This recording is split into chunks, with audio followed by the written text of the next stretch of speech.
listen to. It is called Where the Wild Things Are, and the story is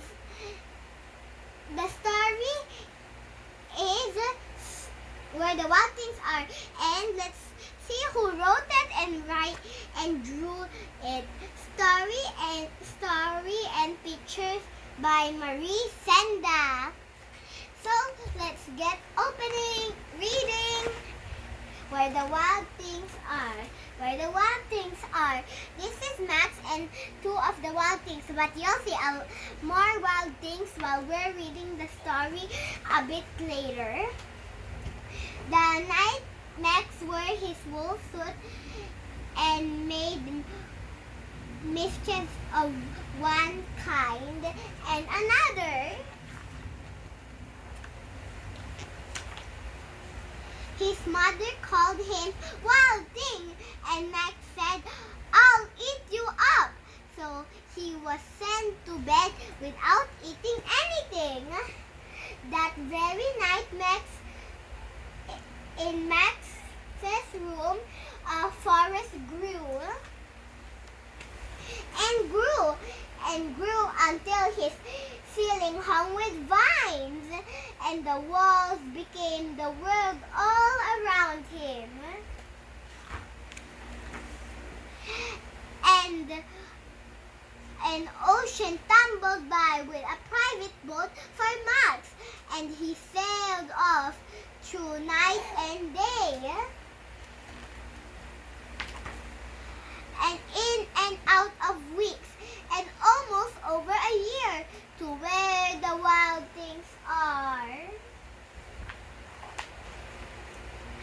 And when he came to the place where the wild things are, they roared their terrible roars, and gashed their terrible teeth, and rolled their terrible eyes, and showed their terrible claws. That's really scary.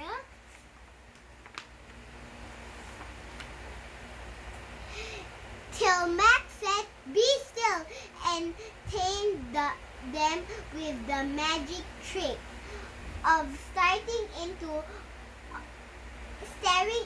all their yellow eyes without blinking once.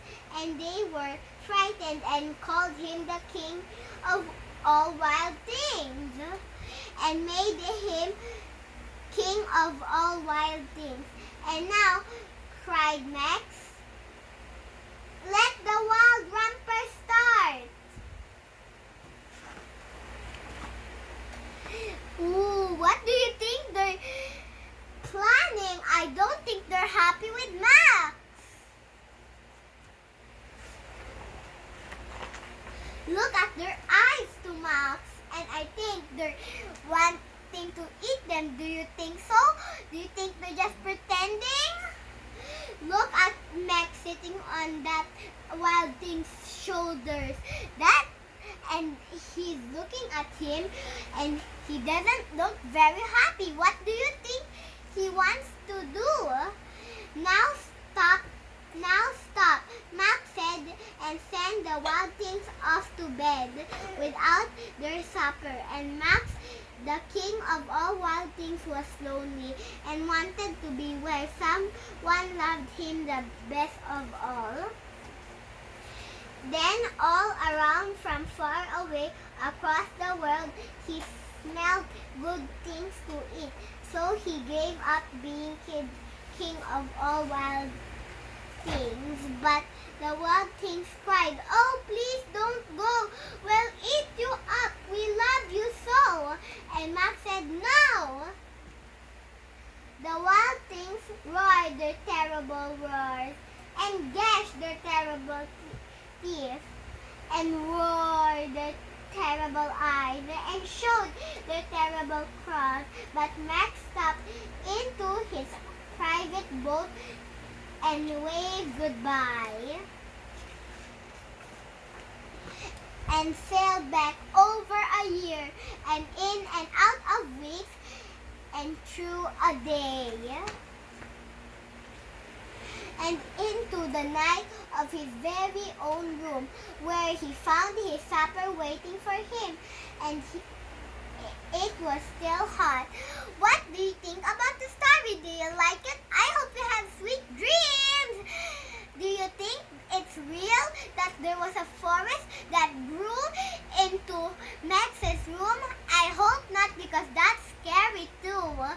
Especially you sail for a year. But comment down below if you think that's true.